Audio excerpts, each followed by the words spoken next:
This podcast is a member of the Place to Be Nation family. Visit us at placetobenation.com, the only place to be in your pop culture world.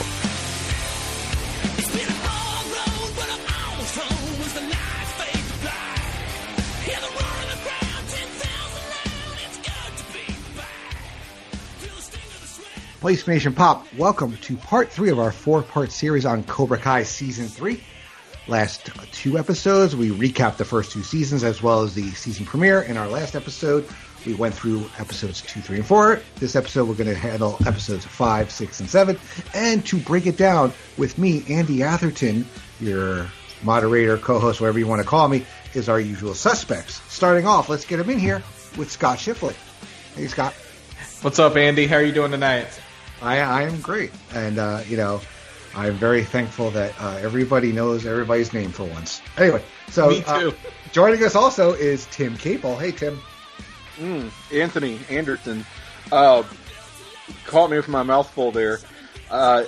Great to be back and with all the fine folks Place V Nation. Yeah, enjoying these little rundowns we're doing.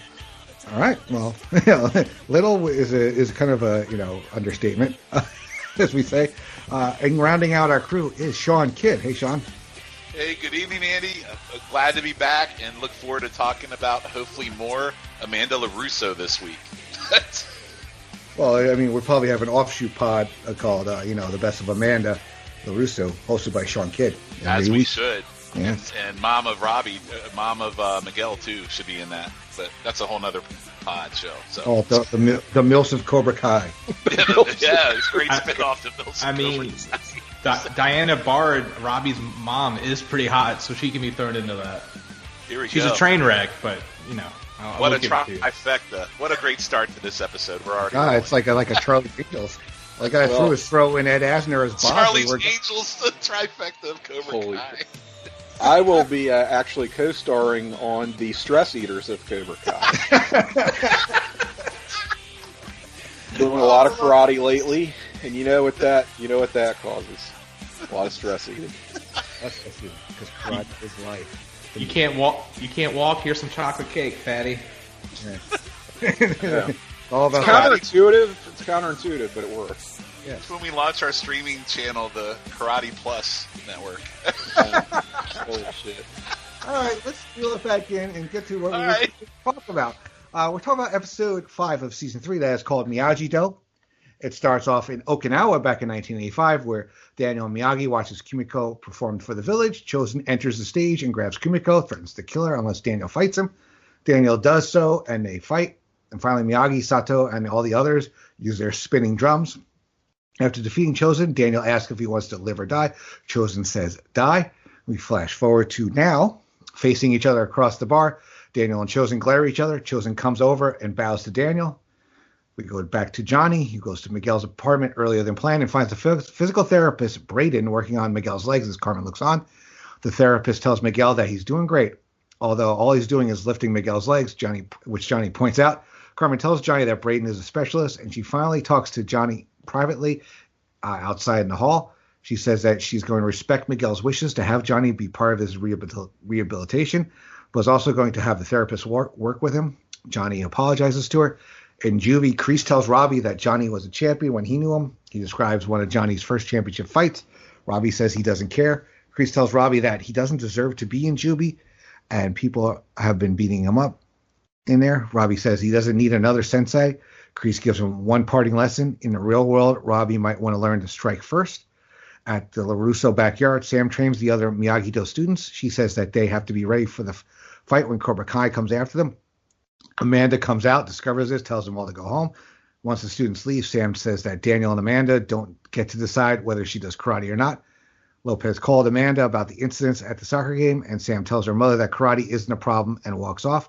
Daniel, Kumiko, and Chosen go to a table and drink. Chosen glares at Daniel, who finally tries to make small talk.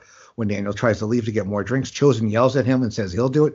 Once he leaves, Kumiko says that she called Chosen, and it was a long time ago, and that Chosen and Daniel fought to the death. She insists that he has changed, but Daniel figures that people like him Chosen do not change. She figures that the two of them have lots to talk about.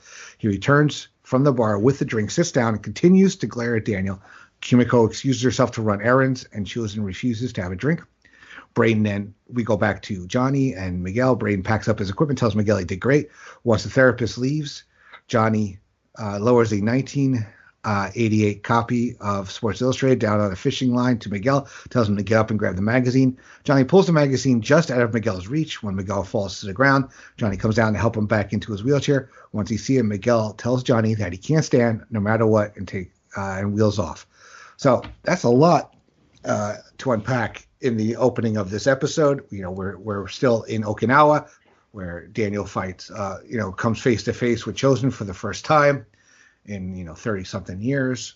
Back, Kreese, we see Kreese starting to try to get his, I guess, fangs, so to speak, into Robbie, and we also notice, Sam trying to pick up for her father, as well as Johnny trying to rehab Miguel in his own way. So, Shawn, what do you think of the beginning of Miyagi-Do? Quite a bit to unpack. I like the opening take back to Karate Kid 2, where Miyagi says to Daniel in the movie, not tournament, this is for real. And I thought it was a good transition to Kreese telling Robbie that Miyagi-Do was good for tournament, but this is real life. So really nice transition for Karate Kid 2 to the Kreese and Robbie dynamic. I really like that. Sam training her mercenaries. And here's the only part I enjoyed about this. One was Amanda LaRusso in a belly shirt. We should have more of this. And the little brother Anthony, who's just sitting there stirring the pot. Oh, such a piece of shit. He is a piece of shit, but stirring the pot. And again, Amanda's belly shirt, I'm all in on. And then Chosen just being the asshole is great. And I also thought it was funny that Kamiko's the one that called him, and she's forgiven him for trying to kill the both of them, which I find very far-fetched but very entertaining. And then the final part of this, I really enjoy Johnny shitting on the yoga shaman therapy. That made me laugh. And then I really love the fishing pole with the girl mag, although Playboy probably would have worked better than Sports Illustrated.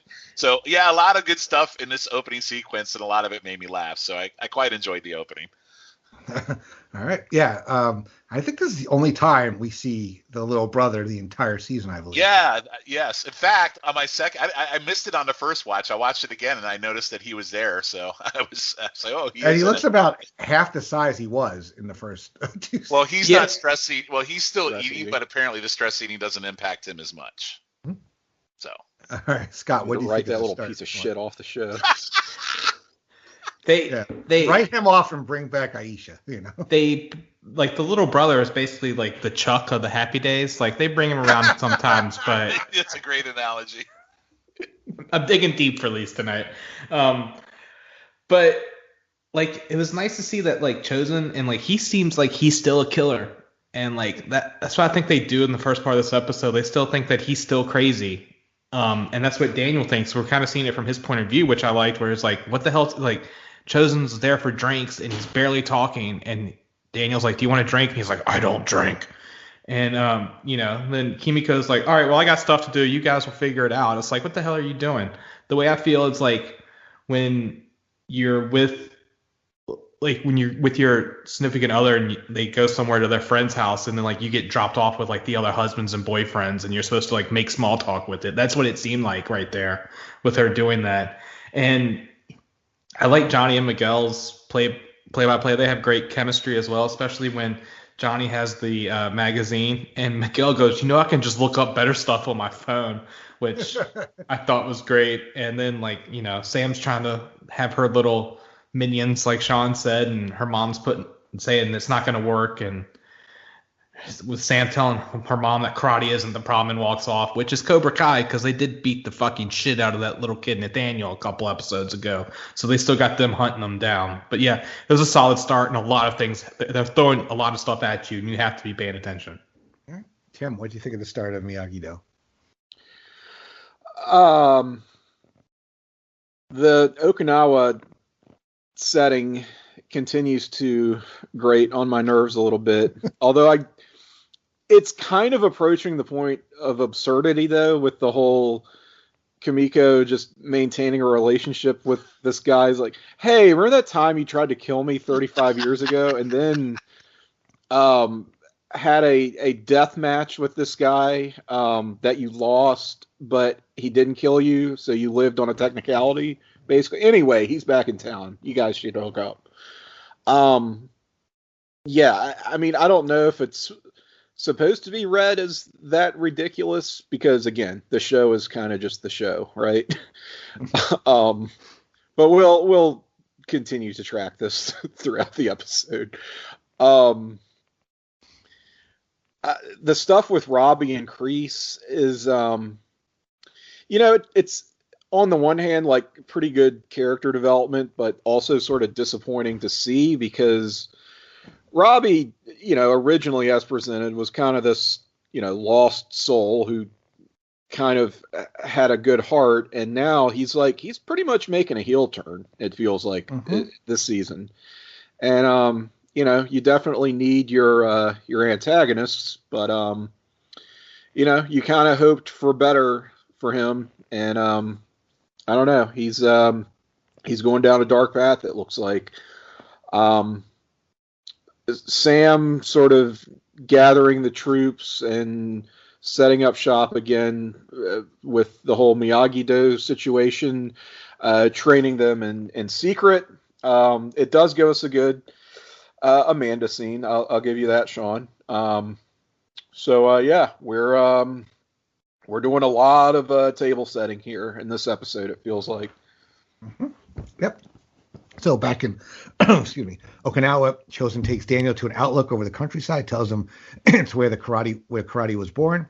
Daniel says he knows about Shimbo-san, Miyagi's ancestor, from the story that Miyagi had told him.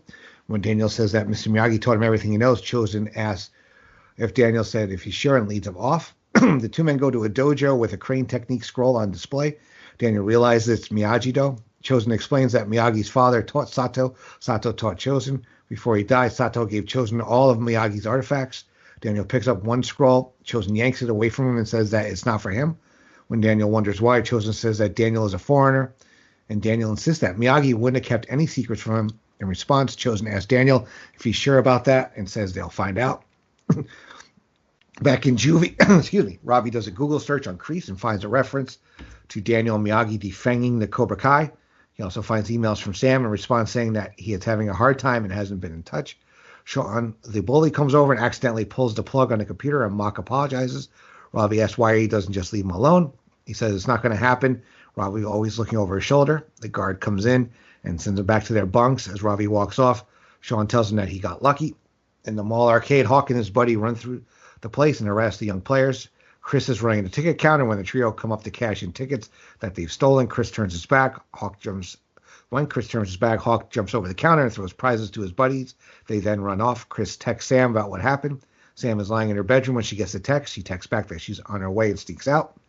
At the Diaz apartment, Johnny lights up a kettle grill and calls it a hibachi grill. Johnny talks about how a man named Hibachi set a fire into some lazy Chinese farmers. Miguel points out the errors in Johnny's claim. Johnny points out that he told the fake story so he could set Miguel's shoelace on fire.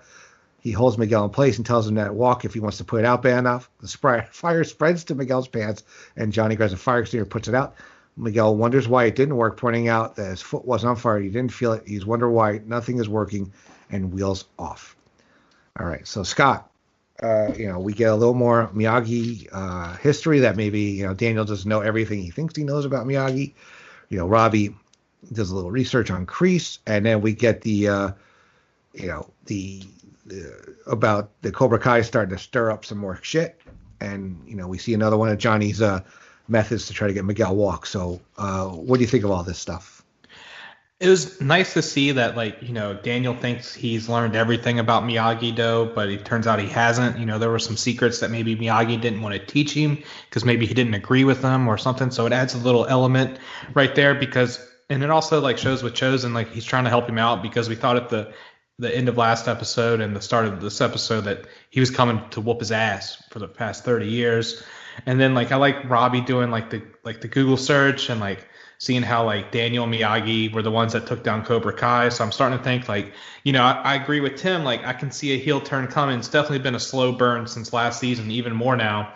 And that Shawn Kidd's just a dick. Like, he's perfect for Cobra Kai. So when he gets out of juvie, he can join Cobra Kai. But, like, you see Hawk just being an asshole. He's just a straight asshole. And, like, they steal the stuff and from the little kids and everything. And Sam's like, we're going to battle because we don't have, school's not here and everything. And I did like Johnny telling, like, not the politically correct story about the hibachi grill. And then, like, when Miguel's, like, telling him what he did wrong, he's like, yeah, I figured you called me on my bullshit and lit him on fire. And he still can't feel his legs. So I think, they should probably try to find a way for him to do some sitting down karate or something. Sitting down karate. Okay. Tim, what do you think of this part of the episode? I will reserve. I'll save my thoughts on the Daniel Chosen stuff for later in the show. I do just want to talk about. This is another hot take, maybe. Some of the acting in this series. Like, I think that again, I don't know names, I'm sorry. The kid who plays Miguel is, like, pretty good at the serious, like, when he has to emote, and, which we get a lot of with his character, especially in the first half of this season, being quite despondent. But I don't know, there's something about, like, some of the quippy exchanges that he has with Johnny or with Sam, or other characters, where he makes these weird expressions where I don't know how to describe it other than it's like someone who farted really loud and is trying to get away with it, hoping that nobody noticed.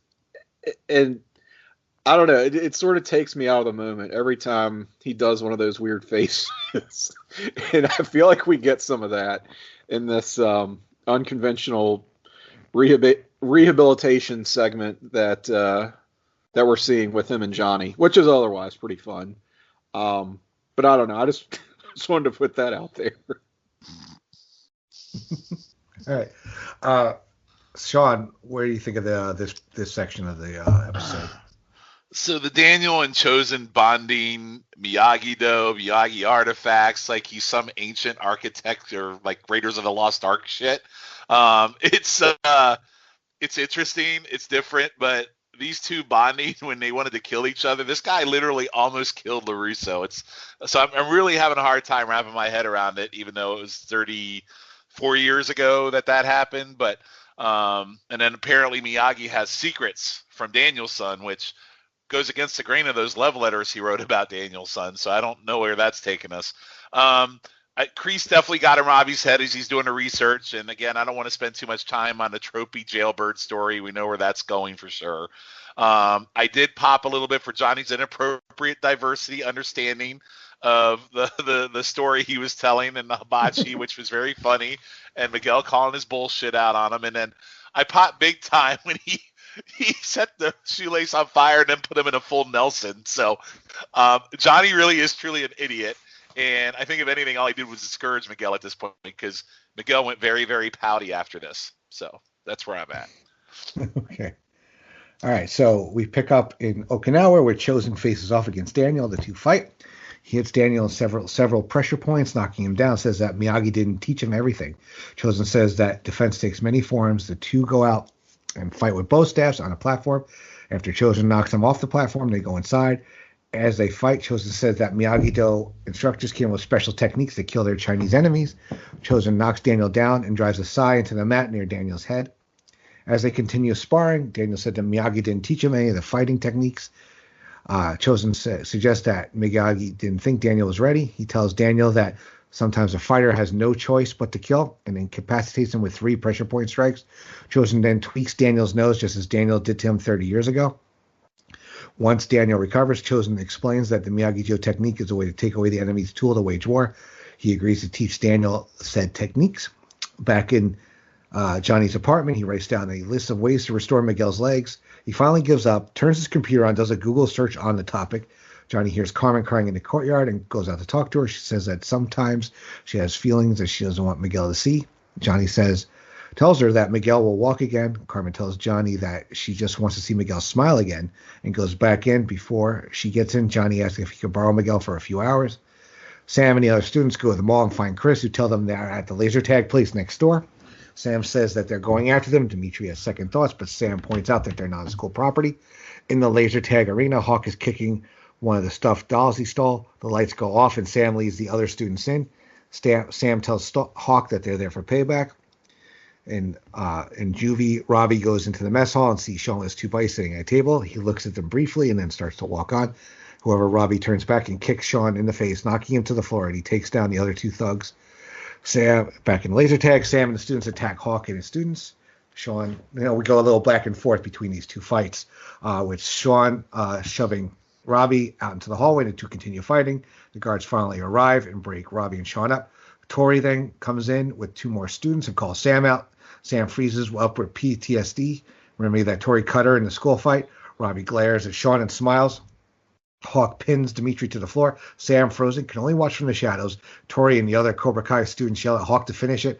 Hawk breaks Dimitri's left arm, and Dimitri moans in pain as the others congratulate Hawk. Walking out, Tori yells to Sam that this isn't over. Hawk looks at his injured former friend in shock and then leaves with the others. Crying, Sam holds her knees. So the action picks up in many places here. We have Daniel and Chosen sparring, and Chosen teaching Daniel a few things that he didn't know.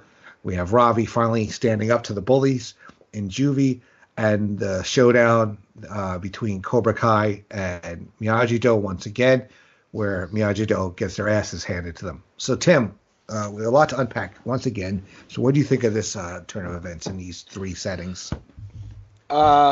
Okay, the Daniel Chosen rematch, I guess you could call it, where we are learning the secret Miyagi-Do cheat codes, I guess. This is ridiculous. This is completely ridiculous. This is nonsense. And I guess I don't mind nonsense in this show. Obviously, it's built on a foundation of nonsense. But I guess the problem with it that I have is it doesn't feel very true to Mr. Miyagi's character, right? Like, okay, that there's this secret form of Miyagi-Do karate that he does not teach Daniel. Fine. Okay, I guess I can roll with that. But for some reason, he does think that it is in good judgment to say, well, I won't teach it to Daniel, who I'm quite fond of, and express in my love letters to my betrothed how much Daniel actually means to me. But I guess I will teach him to this this sadistic maniac who tries to kill his fellow villagers and my star pupil. He's changed enough. It's fine. He can learn the homicidal karate techniques. It's cool. Like, what are we doing? Like, what? There's no way, like, he would, if he had these secret cheat codes, that he would teach this crazy maniac, however much he reformed. So it's just one of those, it kind of broke this whole subplot for me. So I kind of threw in the towel on that one. But meanwhile, at the laser tag arena, that's where I'm kind of back. I'm back in on this episode with the laser tag riot. Not to be confused with the school karate riot. This is the laser tag riot, which was much smaller, much more contained. But we did have a casualty with Dimitri getting his arm broken. That's some intense stuff. And I'm still not the biggest Dimitri fan in the world, although I do find him much more tolerable this season. Sam's breakdown, I think I would like better if it was a character I liked more who was going through that, because that's a really that's a good avenue to explore. Like you just had your school-wide karate riot. Now you're doing a laser tag riot, and it's very triggering. And you're having panic attack. You're having a panic attack in the heat of the moment here. It's like, whoa! I didn't see that show really. I didn't see the show going there, but they did, and I think it would be good stuff if not for the fact that Sam just really sucks as a character, unfortunately. But otherwise, like I really liked all this material with the kids. Okinawa, I'm over it. Get it out of here. Any thoughts on Shawn finally standing up to? I'm Shawn. Robbie standing up to the bullies. No thoughts on that. Okay, Shawn. All right, so this is where I'm going to disagree with Tim a little bit, and we're going to have to separate absurdity to the greatness of this whole entire, like, things, all these things that just happened. So take away the Karate Kid 2 as the movie sucks. I pot big for Chosen and Daniel going at it. It was almost like, and this is so far-fetched, but it's almost like they're trying to do Rocky versus his Mr. T, and that's really what it is. I loved it. I love that Daniel also came here for a car dealership deal, and instead he's doing karate, and he hasn't even talked to his wife, which is amazing. And I love much of the Daniel, same that he's already done. Yeah, well, I know, but Daniel shits himself a bit, thinking Chosen's going to kill him. That popped me a little bit. And then the paralysis shots just added to it. I thought it was epic with the music, and it was just so. And then at the end, as he goes live or die, and he does the little nose twitch that Miyagi did in Karate Kid 2, and then Daniel also did in it. So I thought that was a nice little throwback. Take away if the movie sucked. I really enjoyed the whole paralysis version of Miyagi-ism that nobody knew about. Johnny comforting Miguel's mom. Kind of humanizes Johnny, but made me a little upset because I would also like to comfort Miguel's mom in her time of need. But so it's a real transition there between her and Amanda. Go back and forth. I still think I'm with Amanda there. The laser tag throwdown is absolutely amazing. And yes, the jailhouse thing, we knew that was going to go and they fought, whatever. So, but I like the back and forth intersecting of the two fights. But I just love this whole segment with the laser tag, and then Sam with the PTSD, and then Sam actually is the cutthroat one because she asks how many is there, and they tell her there's 4. She goes, well, there's 5 of us. Our odds are better. So a little bit bitchy Sam there, and yeah, it was just badass. And he broke Dimitri's arm, and then Tori and Sam's just cowering in fear, and then Tori literally as they walk out looks at Dimitri and calls him a pussy. Holy shit! This is like some of the best 5 minutes of this show that we've watched, and I don't care what anybody says. This was absolutely fantastic. Scott? Yeah, Tim, it wasn't Miyagi that taught Chosen that. It was Chosen's sensei, who I guess was contemporaries with Miyagi. And Miyagi knew that, but just didn't teach it. It's not like... That's something I missed big time then. Yeah, sorry. I was trying to figure out how a microphone worked when you were saying that, but... That was only. No, that's good because I'm basing that then on a totally misunderstanding then. Yeah. Okay. So I took it as Miyagi. I do agree with Miyagi didn't want him to learn it for a specific reason because it was to kill. But those 3 pressure point strikes basically made Danielson Miguel paralyzed, so he couldn't do anything. So. I was like, damn, this is going to be the end of Daniel right here. But I did in the apartment when Johnny was writing down the list to restore Miguel's legs. One of them was LSD. I don't know if you guys saw that. Yeah, but I saw that. Yes. It's and then he went to WebMD and he goes, what's WebMD? Or he's basically an Encino man. So I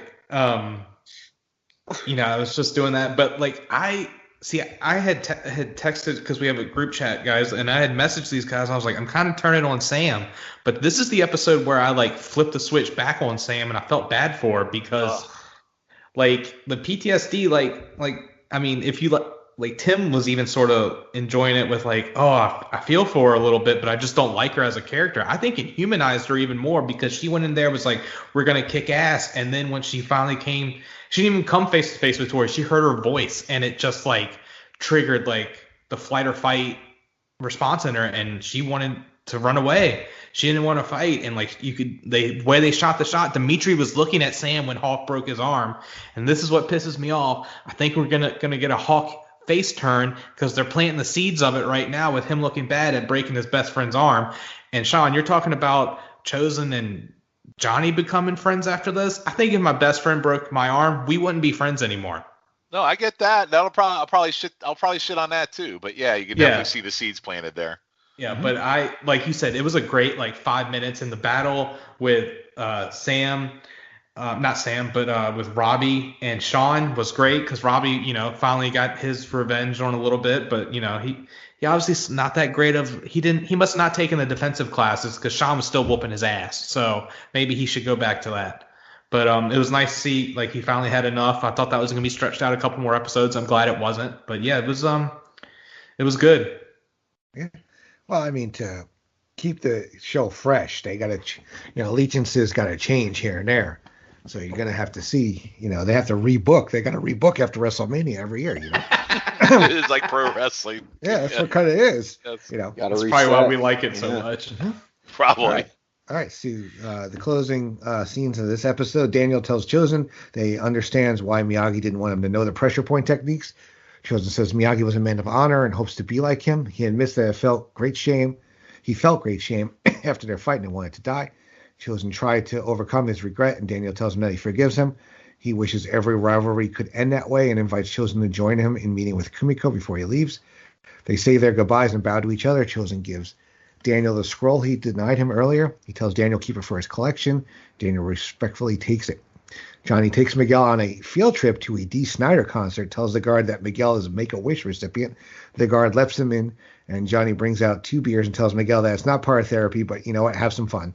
At the hospital, Sam sits in the waiting room while Dimitri is being treated. Amanda arrives and asks Sam what she was thinking and realizes Sam is crying. Sam tells her mother what happened, and she just wanted to show Cobra Kai that they wouldn't be bullied. As Robbie and Shawn walk away, Shawn says that he can tell the guards Robbie started the fight because he's no snitch. Robbie says that he isn't either, and Shawn nods in respect before walking off. Miguel takes selfies with Johnny, and Johnny admits that he doesn't have Facebook for Miguel to send it to him. Snider calls Miguel up, having heard him that he's a Make-A-Wish kid, and he has the ladies make Miguel's wish come true. Johnny notices that Miguel is tapping his foot to the music and points out to Miguel. Miguel starts moving his foot in shock and then cheers. Danielle meets Kumiko at the Tomy Mall and finds her with Yuna, the girl he rescued 30 years ago from the typhoon.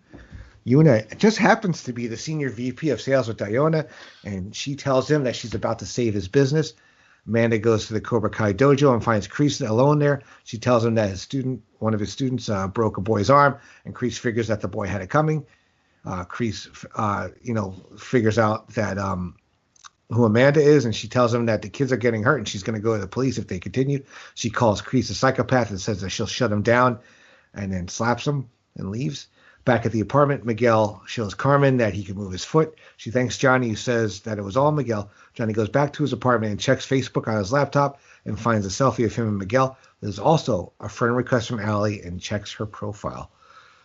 All right, so Shawn, a lot happened in the end of this episode. What'd you think?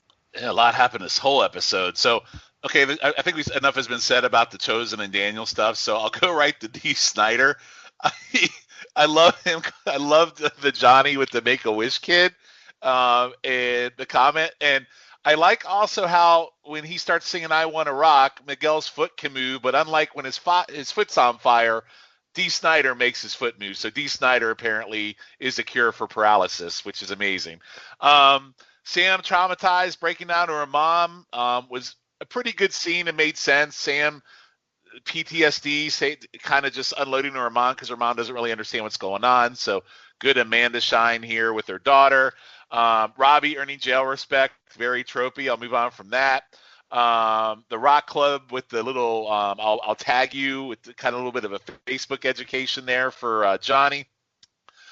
Very convenient, as you said, that Typhoon girl from Karate 2 works for the car dealership, and she is going to save Daniel's business. So this whole trip to Okinawa was worth it, even though this girl hasn't seen him in 36 years. And conveniently, she also got into the car industry, which must have been a Miyagi teacher when he was also over in Okinawa, and her and Daniel can share that together. Amanda, holy shit, confronting Kreese. I popped so big when she slapped him. I wish she would slap me. I thought it was fantastic. I love that she called him Rambo, and Kreese was getting in her crawl. Big shine for Amanda here. I absolutely loved it. And now Johnny, since he took Miguel to Dee Snider's concert and he can move his feet again, has a new way to give into Miguel's mom's pants. So, and I thought it was a really cool way to end the show with the Allie friend request. And I thought her pictures looked really good. She looked much better than the last time I saw her versus when, what was his name? Homelander fried her after they had coitus. So she looked much better in this picture. Yeah, she looks much better than she did on The Boys. Yeah. Scott, what do you think of the end of this episode? It was nice to tie up. I don't know how long Daniel's been away from his family, but he should probably get back. He's probably got some bills to pay, some cars to sell, kids to parent. I don't know how these things go. But, Chosen giving him the scroll was a nice little thing, and, brings closure to that, and it proves to Daniel that, people can change, and hopefully he can do that with Johnny Lawrence as well. I hope that's what it's leading to, as a callback. The field trip to see Lord Dee Snider, I mean, if I was a Make-A-Wish kid, that's a pretty shitty wish to make, but but then, I thought he was taking him to a strip club because he's the guard's he's not allowed in here. It's it's a fucking Dee Snider concert. What? Dee Snider should let anyone in. I doubt he's packing them to the rafters anymore. He has to play. How dare you desecrate Dee Snider? He has to play all ages shows because no one wants to see it. The almighty cure for paralysis. How dare you? I mean, he is Lord Dee Snider because, they should have just had Christopher Reeves rolled out there listening to I Couldn't Take It. Jesus Christ. So, and then, Dee Snider is basically, pimping out Miguel to these women. He's take care of him tonight. And first off, the girls were, TV 3s, which in real life are, California 1s. So... wasn't really great. They were into the Make-A-Wish kid though. Yeah, they really were. They really were. Wow. But wow. Scott's going very Shawn here. I love it. I'm absolutely popping right now. It's like when you get Logan to turn heel. Jesus.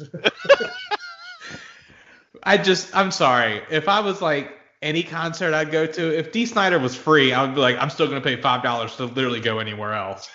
But and then I will say Amanda slapping the hell out of Kreese was great because it finally gets her involved because she had been on the fringes and they've fully developed this character over 3 seasons. When you first saw her, she was oh, I'm just Daniel's wife and, we sell cars together. And then last season, she's starting to get in her barbs oh, my God, can you believe these guys are arguing about a karate thing?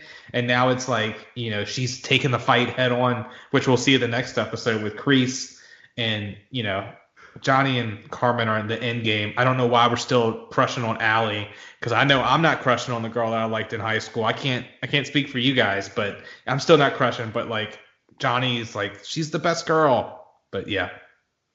Well, it's because Johnny hasn't had anything since Allie probably. Miguel's mom, in all fairness, is much better than Shawn Michael Allie. So I'm just saying. Tim, close it out. Yeah, it's another one of those moments where you feel this was 35 years ago, but just yesterday to the characters, just being stuck, just frozen in time. But I will say that this all makes sense when you consider that Typhoon Girl is now the VP of sales or whatever for the distributor who Daniel has to make a new deal with, because this is all it's proof of my unified karate cinematic universe God theory, that there's a karate deity sitting at the top of all of this, overseeing and directing events, and this episode just seals it. It just really does.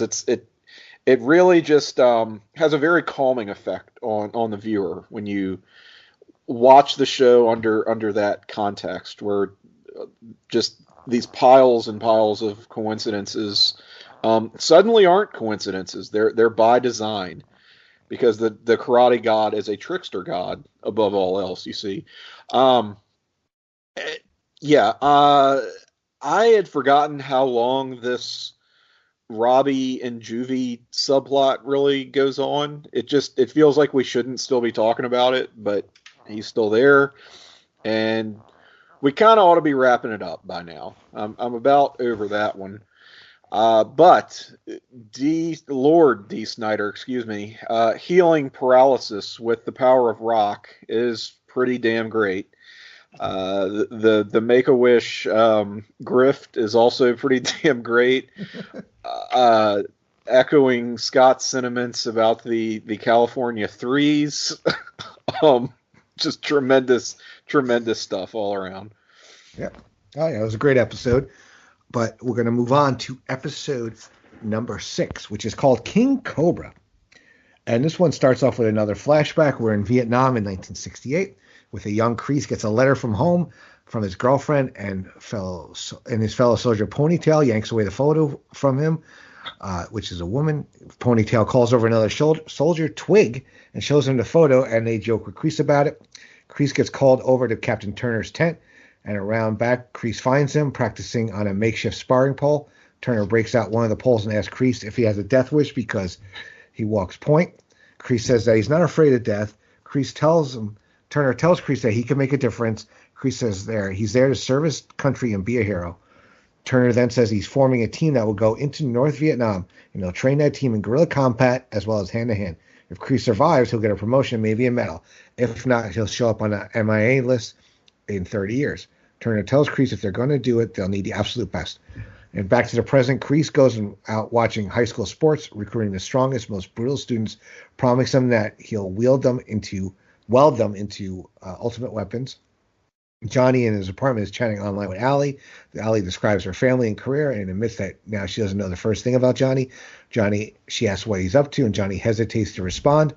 Over at the LaRusso home, Daniel arrives home, and Amanda greets him. He gives her the gifts he bought for the family, said the two of them should go to a resort alone next weekend. Amanda tells Daniel that the kids are at his mother's because of Kreese. At the Cobra Kai dojo, the thugs are talking about the fight at the mall.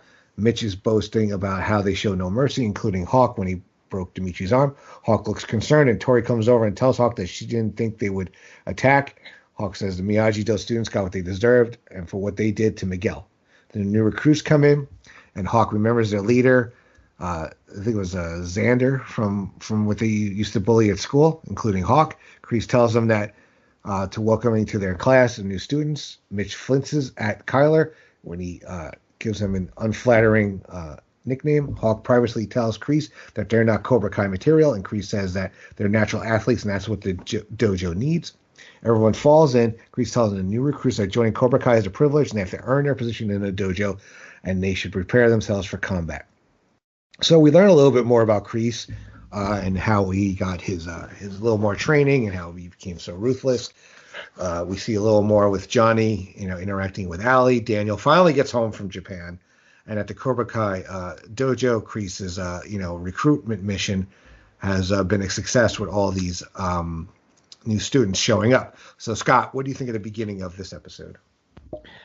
It was you see that we had seen before. We talked about it last podcast that Kreese joins the army, and he seemed like a kind of decent person, but when he gets called over by Captain Turner, you see that Captain Turner molds Kreese and basically indoctrinates him, because he's like, why are you fighting like that? And he said, if you want to fight the enemy, you got to fight like the enemy. And you see him doing like hand-to-hand karate.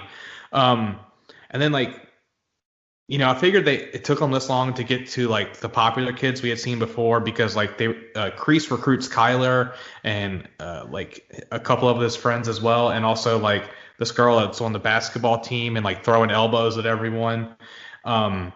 Johnny trying to chat online with Allie is great, because like we'll get to it a little bit, but he types her like a suicide bomber's note or something later on. But Yeah, it's just amazing. And with the new guys being recruited into Cobra Kai, it truly is like bad guys. Because last time we saw Kyler was like he was being a dick to Dimitri, Hawk, and Miguel before he got his ass whooped, and then I guess got sent away to like juvie for the summer. Um, but Kreese just wants the best of the best, like he was recruited. So it's going to be interesting to see what's going on. Mm-hmm. Tim, what do you think of the beginning of King Cobra? Like that we are continuing to follow the early history of Kreese, continuing to follow that strand. This will not be the final word on the matter, but good to pull up with young Kreese once again. And we're seeing some new recruits replacing the little kids who were sent packing earlier in the season. But now we get to see Hawk's issues on display, sort of clouding his better judgment when it comes to the philosophy of Cobra Kai, strike first, strike hard, no mercy. But he's remembering this time period in his life when he was bullied by these assholes who very much are Cobra Kai material, but not in his mind because he's got personal beef with them. So, good interpersonal drama there. And oh gosh, I just have lost my train of thought once again. Has left the station. So I guess that enough said there. Yeah, these are the type of recruits that you when we first meet Cobra Kai in the first Karate Kid, these are the kind of kids that Kreese recruited, and he wanted to, I guess, weed out. Right. Because when Johnny, when he brings it back, he's got to, get what he gets, and that's it. You're not going to get off the bat. You're not going to get these, stellar athletes and the badasses. You have to, working with you, get them in your dojo. Shawn, what do you think of the opening of this episode?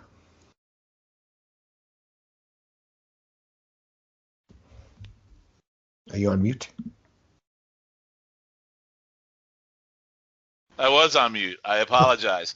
I like the opening, continuing Kreese's origin in Vietnam with his buddies, kind of playing up his friends and him and where he's at, and his captain, who's played by, we had made fun of it earlier, looks a lot like Anthony Michael Hall, but is actually actor Terry Serpico. He was a big bad on Designated Survivor, and he was also a really great bad guy on the TV show Yellowstone, for anyone that hasn't seen that show. But he plays a great villain. He wants Kreese on his team, and you guys already talked about it. He wants the best of the best, et cetera, et cetera. So I like that it continues to give insights into the now of why he is who he is, and how he's going to change or what he becomes. Johnny struggling with Allie's response was very, very funny. I think Scott put it well, kind of like a stalker or a Unabomber kind of thing. Danny coming home after not talking to his family for God knows how long with soy sauce Kit Kats, which sounded absolutely disgusting. Chris Jericho armbar reference when they discussed breaking Dimitri's arm. So I don't know of any Chris Jericho armbars that break arms, but I guess they wanted to get a wrestling reference out there. And then the Kreese recruiting Kyler and the old bullies for Hawk, I thought was kind of a nice little twist because they are the biggest assholes we've seen on this show. And I also like the thought of the recruiting combat initiation. So I look forward to talking about that. All right. So Miguel comes over to Johnny's apartment.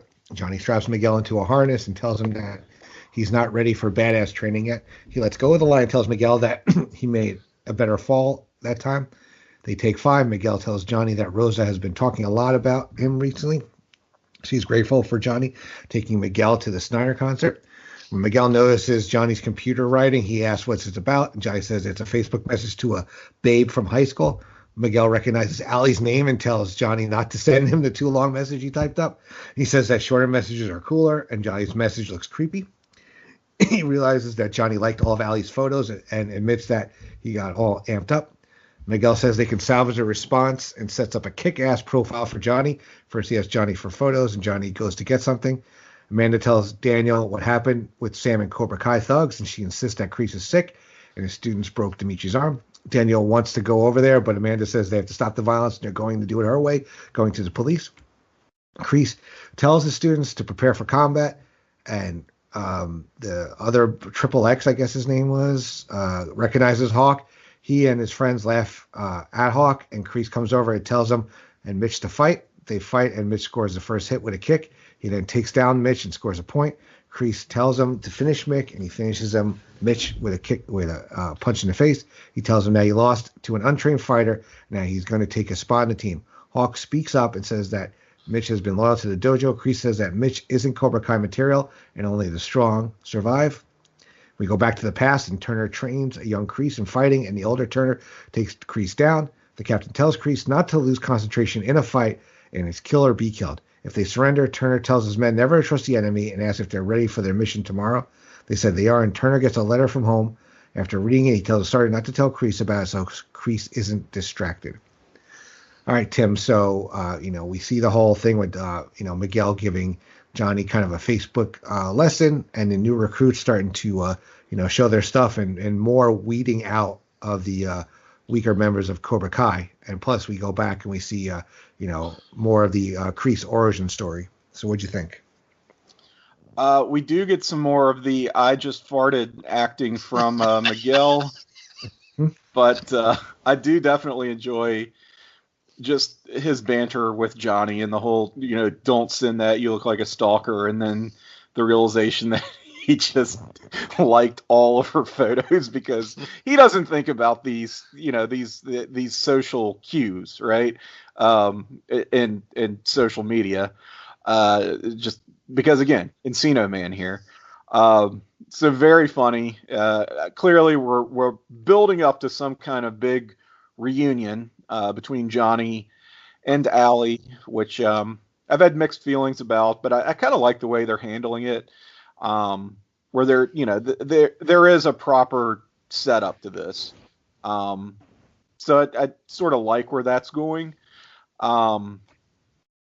Miguel is basically just walking now, and we just solve that problem and we're good. So I guess after, I don't know, 6 episodes of him, first he's at death's door, then he's out of the woods but can't walk. Now he's ambulatory at least. So I don't know. You could say it felt a little bit rushed or divorced from reality, one of the two. But again, the show is the show. We need to get Miguel back into play, so I'm fine with that ultimately. And yeah, the stuff with the new Cobra Kai recruits, sort of like seeing how this shakes down, and you wonder if some of those guys who washed out did not make the cut, if they will be making some kind of play down the line. So it remains to be seen. All right. Sean, what do you think of this section of this episode? Like Tim, I enjoy the Johnny Miguel scenes. I like that, again, I'm laughing at Miguel falling, but I also like at the comment Johnny says your legs are still pussies, which was very unsympathetic. I think the Johnny Facebook lessons are pretty great. He goes, I thought all the red cheeks on Facebook meant the girls are hot, so that made me laugh as well. And I loved Kyler that takes down Mitch, I believe, and he does a little suplex, and then he does an alligator roll, and then he finishes them, and then they kick him out. So I thought that was really cool. And then they did the flashback to Kreese's training, and they talked about the distractions. And I gotta assume that the letter for home is quite possibly a Dear John letter. That would probably be my guess, and they probably don't want that to distract them. So that's what I think. All right, Scott. I like with the I'm gonna start with the past stuff with you see Kreese fighting, the younger Kreese fighting, and he holds back a little bit, and like Old Man Turner takes him down and whoops his ass, and like, that like lays in like, never give up, never give him a second to like be able to do that. And then Kyler finishes off Mitch, or as I like to call him, Great Value Dustin from Stranger Things. So like, and then like you're starting to see that like Hawk's like, oh, like he's like trying to get Mitch to stay, but then Kreese is like, nope, he's not Cobra Kai material. Next. And Amanda, who's finally is like, I'm tired of these karate wars going on in the valley. Let's go to the police. It's like, oh my God, finally someone's acting like an adult. So we see that. But like Tim and Shawn said, the Facebook stuff is great. Johnny not realizing that you look like a creeper if you like everyone's photo that's ever been posted. So, and also never mind, they haven't got to that part yet. Sorry. Johnny's like somebody who like never got on Facebook for like the first like decade, and then gets on Facebook like an old, like somebody's dad, like, or just your one friend that just never did it and just sits there and likes. And back in the early days of like, getting those email jokes, I had a friend of mine that would respond to everything. You say, that was funny. No. Ha ha ha. I'm like, dude, you don't have to respond just because somebody forwards you a joke. Well, they took the time. No, it takes 2 seconds to write somebody's name in an email. So that's what Johnny feels like to me. It's probably a reply all too. Yeah. Yeah, I think it was quite often. So back to the present, Johnny shows Miguel all the old photos he has of himself, and he's not wearing a shirt in any of them. Miguel said that they'd be better off going with present-day photos.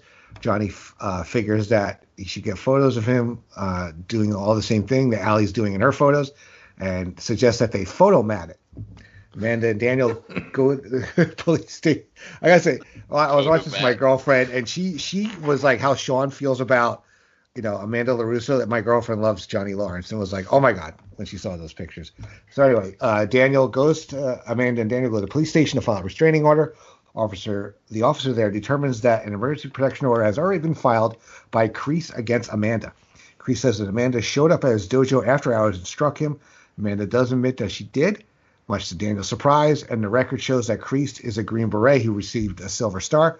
The officer tells Amanda that she should be more considerate and says that it's up to a judge to settle it out. He tells Amanda that she can file her own order, but it won't make any difference. As they leave, Amanda tells Daniel that she has another idea, a quote-unquote nuclear option, but hates it. At the Cobra Kai dojo, Tori fights a new female recruit, Sarah. She takes her down and nicks the recruit's tooth off with a kick. Kreese congratulates Tori and orders Sarah off the mat. And he then says Kyler's friend in, who I believe his name is Brucker, is the character's name. I'm looking here on the IMDb. Yeah, he's like the real douchey friend of Kyler, even more. And Hawk insists on taking him on and takes off his shirt, revealing his Hawk tattoo. Kreese tells the scorer to put down the flags, and Hawk quickly takes down his opponent. When his opponent begs him to stop, he continues to knock him down and beat him unconscious while remembering when he used to taunt him in high school. Hawk spits on the student and walks away, while Kyler and the other students look on shocked. As he goes, Hawk glares at Kyler. Kreese says that they can call it a day and tell someone to pick the opponent up. Meanwhile, Johnny's posing for a photo, reading the Queen of Hearts. He's satisfied with the photo, tosses the book in a nearby garbage can, and leaves. They go to an art gallery and take more pose photos. They stop for sushi while Miguel takes the photos. Johnny goes to wash his mouth out, and Tori comes by and sees Miguel. She calls to Miguel and wonders how she knew he knew she worked there, and explains that she works 2 jobs because her mother isn't doing well. She apologizes for not coming to see him at the hospital and admits that she felt guilty about what happened. She then tells him that all the Cobra Kai students are doing what they can to get back at the Miyagi-Do students. Miguel points out that no one else got hurt and only he cared about the 2 of them. Tori wonders that if he only went out with Sam to get Tori's attention, and he tells her that she needs help. She figures out that she's crazy. He's saying that she's crazy and storms off. All right, so Shawn, we get the whole montage of Johnny trying to basically replicate all of Allie's photos.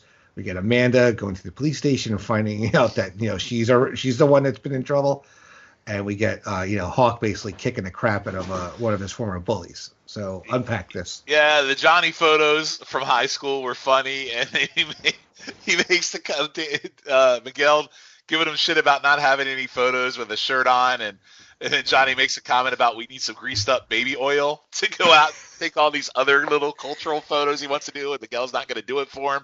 So yeah, the whole picture thing was very funny, and Johnny trying to be cultured in all these different poses. Very, very funny. The guy is definitely, we keep calling him Encino Man, but literally has no concept of real life in the year of 2020. It's amazing. I thought it was kind of cool that Kreese filed the protection order first. That was kind of a nice little swerve there. Heartless Tori chipping the teeth of the new recruit. I absolutely loved Hawk kicking Kyler's little buddy's ass. What's his name? Brooks, I believe. Brooks or whatever. But it was kind of cool because what he did a belly-to-belly suplex, and then he just pummels the shit out of him, beats him up, and spits on him. So really badass Hawk here. And then I appreciated Miguel basically telling Tori that she's crazy shit because she is one crazy bitch. Yeah, Hawk basically goes all Ralphie on him, basically. He sure did. He did. He went full Ralphie on him and just beat the shit out of him. Yeah. All right, Scott, what do you think of this part? Like Shawn said, the picture part was hilarious. Just with like Johnny just being so out of touch with everything. And like this shows how smart Kreese is. He went to the cops first after she slapped him. He probably went that night and got the order of protection. So it makes them look crazy. Just like how he told Johnny in the last season, like, oh, I was just paying the bills for you while you were away. But he was the one that took over the Cobra Kai dojo and got like the handshake deal and everything. So like it shows how smart he is, and he thinks from every angle. With that, and like I love Tori fighting because it shows that she's just a badass. And then Hawk, getting years of pent up revenge, like you said, the Ralphie thing from the Christmas Story is a good comparison with that. And Tori just having daddy issues, and it shows when she's like going on super strong for Miguel. It's like, oh, so you admit that it's crazy? And it's like, yeah, well, all this is sort of your fault. If you hadn't taken over what had happened and called Sam out on the morning PA, this wouldn't have happened. So, yeah, it's all Tori's fault. Yeah, Kreese is the master manipulator. Tim, what do you think of this section of the episode? I love that people continue to underestimate Kreese because they just think he's this old crank, basically. And he might be, out there and have some wild ideas, but as I have said previously, he has his shit together. He knows what he's doing, and he is one step ahead of the LaRussos here. So that was a great bit with them going to the police, getting the restraining order. I kind of saw it coming, but in a way that it didn't feel weak or like it was too predictable. It was just sort of, well, they've done a good job of educating us as to what kind of character Kreese is. So it just felt really consistent with his character, the way he's been presented and built up to this stage. So I was all for that. Liked this little I don't know what you call it, reunion, so to speak, between Tori and Miguel. Some things that needed to be said there were said. And yeah, I mean, at the end of the day, this thing really does go back to Tori as the instigator. Like she pretty much struck the match that started the school-wide karate riot. Yeah. And I'm glad we got some acknowledgement of that, really. The shirtless Johnny high school baby oil stuff was some good beefcake. What do you want? Not much else to say about that. All right. Amanda invites Armin Zakarian to dinner at the LaRusso's house. He finally asks why he's there. Daniel says that they want to talk business. Amanda wants him to evict Kreese from the strip mall. Armin wonders why he should do that when Kreese is so much better than Johnny, the former tenant. Amanda says that Kreese is unpredictable and violent, and Armin figures that Kreese pay his rent predictably, and that's all that matters to him. When Amanda offers to pay double the rent, Daniel balks, and Amanda reminds him that it's the nuclear option.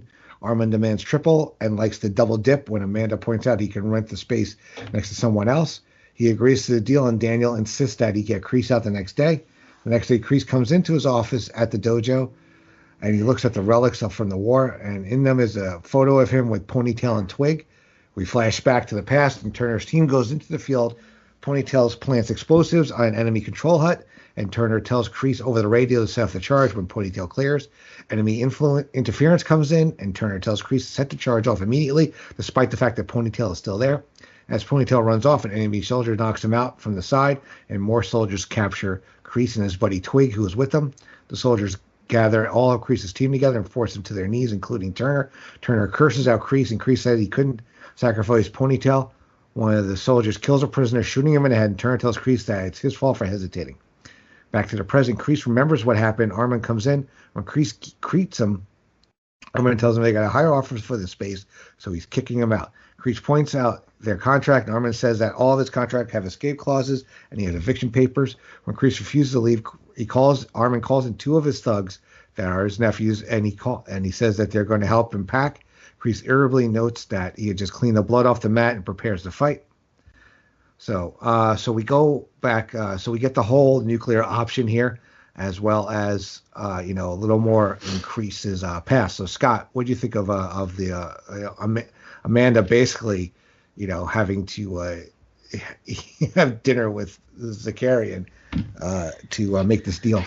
He's just a dirty man. Like when she's like, oh, the bread's good for dipping, and he dips it in the whole pan. I was like, just throw the whole pan out. We might have to light the couch on fire where he's sitting after this. And Amanda, for some people who had some money issues 2 episodes ago, she's throwing some money around willy nilly. Just was like double the rent. She's like, oh no, just make it triple. And then you see, the reason why, basically like. I want to say like the Deer Hunter, where Kreese is like sees one of his best friends murdered in front of him for hesitating, and he's all captured. But with Shawn with the Silver Star, it proves that he gets out. So it's gonna be interesting to see where it goes from there.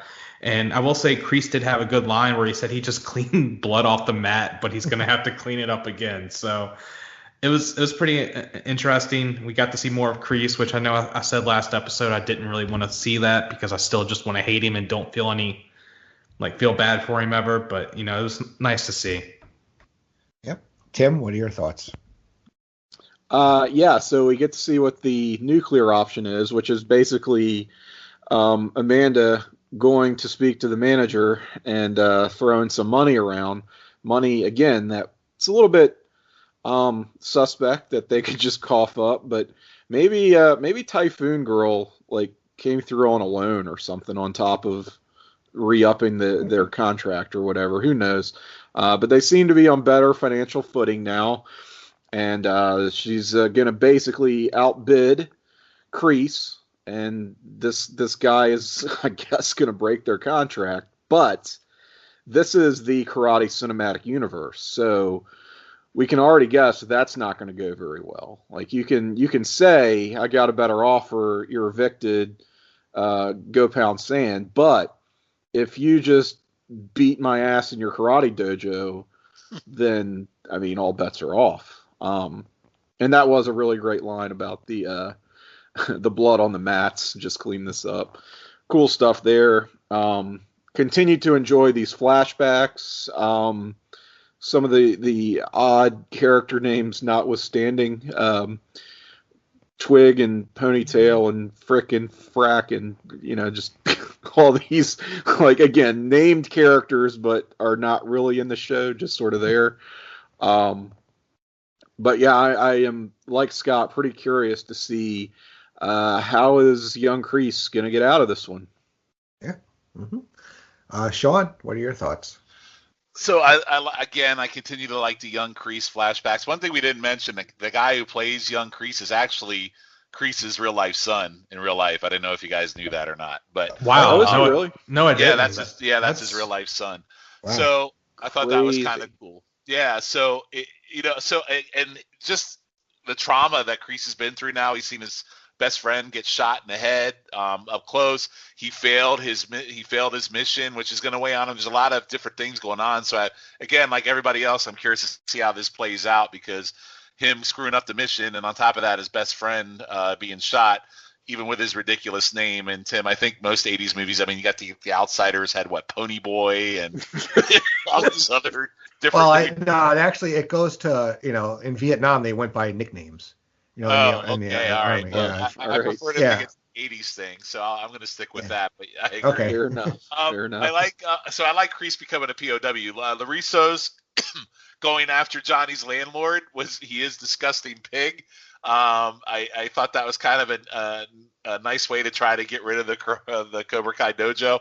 And I got to say, even though he was a disgusting pig dipping his food, I thought the Italian food looked amazing, and the fat shit in me was really right Italian food after I was watching that Agreed. scene. So, yeah, so good shit here. I really liked it. Yeah, a little chicken cacciatore action going. All right, so closing out the episode, Miguel falls again. Johnny pulls him back up and tells him to focus. He asks what the problem is. He tells Miguel that seeing Tori is no big deal. Miguel points out that they spent all day trying to make Johnny look like something he isn't for his ex. Johnny asks if Miguel's giving up. Miguel tells Johnny that he's the one giving up because Johnny let Kreese take his dojo and make his students think that he was weak. Johnny said that it was a mistake to begin with to bring back Cobra Kai. Unimpressed, Miguel tells Johnny that he helped a bunch of people and then walked away like a pussy.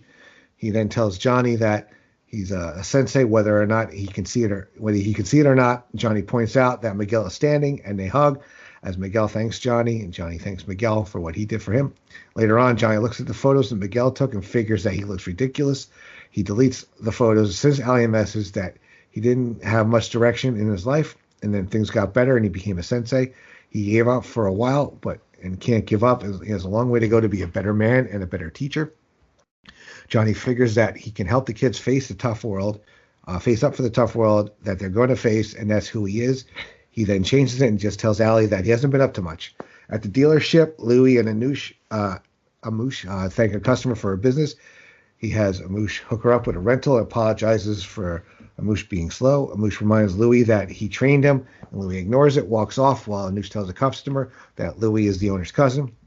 Daniel and Amanda are watching the floor, and Daniel figures out that everything is going their way with the dealership back in business and Kreese out of their lives. Amanda essentially says, "I told you so," and boasts how she beat Cobra Kai.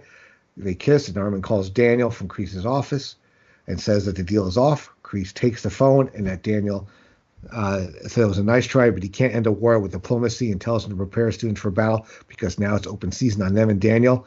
A snake slithers out of one of the cars on the dealership floor, and customers run. Noose jumps into Louie's arms. Louie runs when the snake comes at him. Amanda and Daniel look at each other in shock, and that is the end of the episode. So, Tim, how did you think this one closed out? Pretty strong closer. It's hard to go out stronger than a snake in the car slithering out onto the dealership floor. Do we know what kind of snake this is? I gather it's not an actual cobra. Don't think you're going to find those in the valley. But who knows if this is an actual deadly venomous snake that they have threatened multiple lives with now. This is just a day in the life in Cobra Kai, really. We see how useless law enforcement is and how easily manipulated they are by the villains of this series. We see that throwing money around doesn't really get you anywhere either. At the end of the day, what do you have to fall back on? Karate. That's what it is. That's where it's at. So I look forward to learning just how karate will win the day once more in season 3 of Cobra Kai. Karate solves all the problems. Shawn, what do you think of the end of this episode? So I enjoyed we didn't get to see it physically, but apparently Kreese kicked the big nephew's landlord mob's heavy's asses and the landlord apparently, which is pretty funny. I wish I could have seen 80-year-old Kreese do that, but unfortunately we didn't get to see that.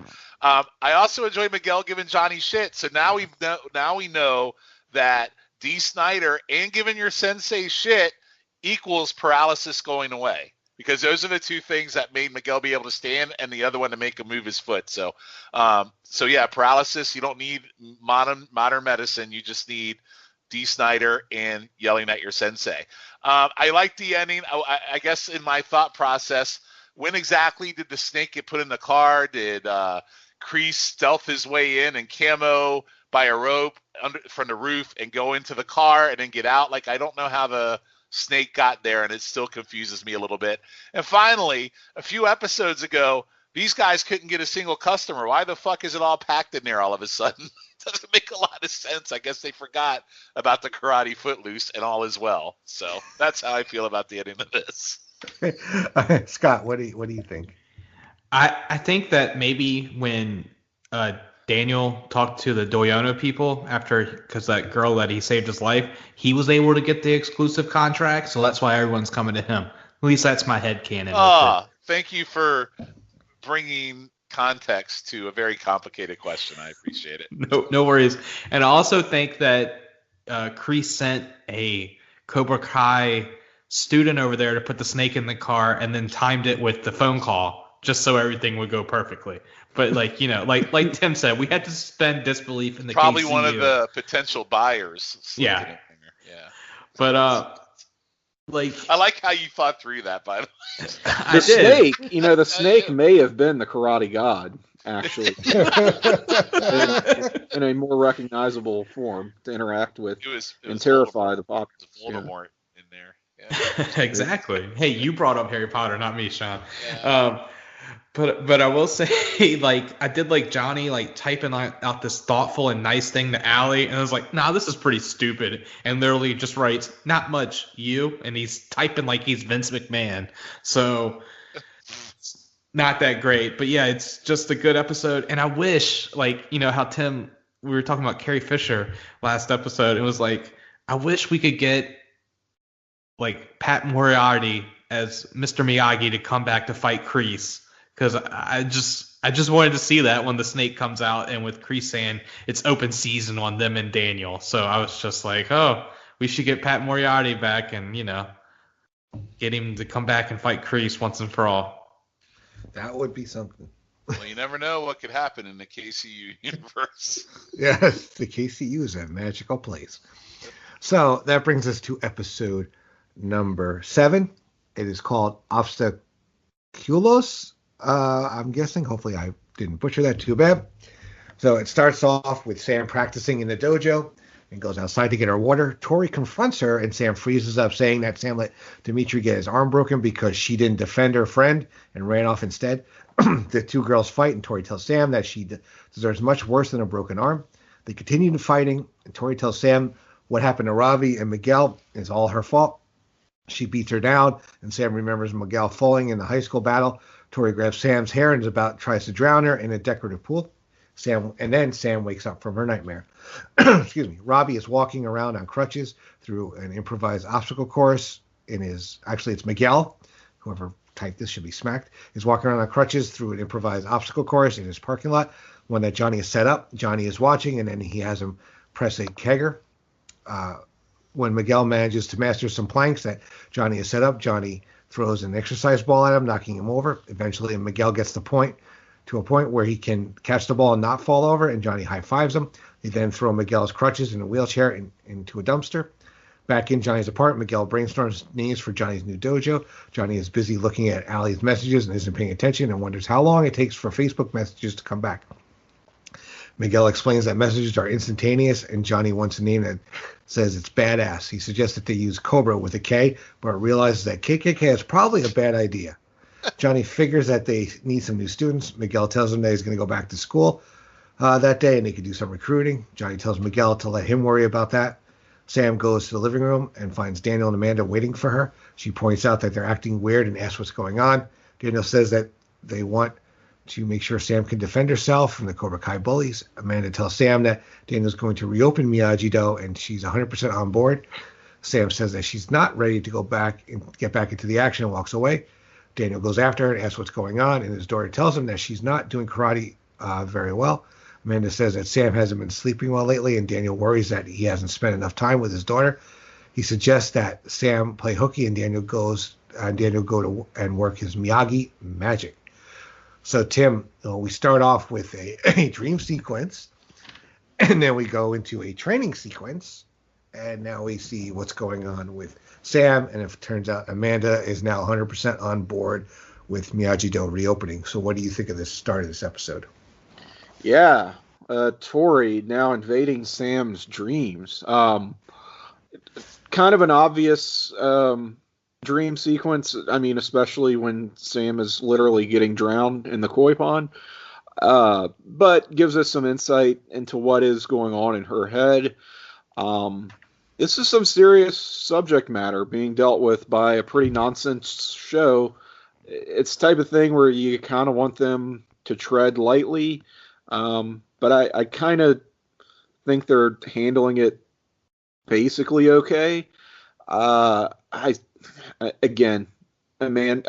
Samantha just kind of sucks as a character, so you wish that somebody else had gotten this plot. Once more, maybe Aisha, right? If she was still on the show, I could see, just because I kind of like that character and actress better, could just probably do more with the material. But that's just wishful thinking, fantasy booking.